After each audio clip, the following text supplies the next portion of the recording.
Star प्रवाहावरील प्रेमाची गोष्ट ही मालिका सध्या लोकप्रियतेच्या शिखरावर आहे.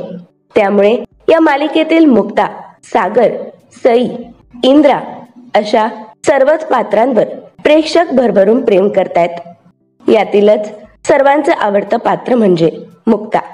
तिची ही भूमिका अभिनेत्री तेजश्री प्रधानने पुरेपूर वठवली आहे. मात्र आता तेजश्री या मालिकेसोबतच आणखीन एका नवीन भूमिकेत झळकणार आहे.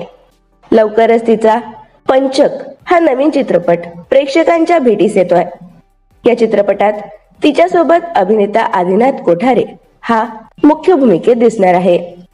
येत्या 5 जानेवारी पासून जवळच्या चित्रपटगृहात हा चित्रपट सर्वत्र पाहायला मिळेल. तर तुम्ही तेजश्रीच्या या नवीन चित्रपटासाठी उत्सुक आहात का? हे आम्हाला कमेंट बॉक्समध्ये नक्की कळवा.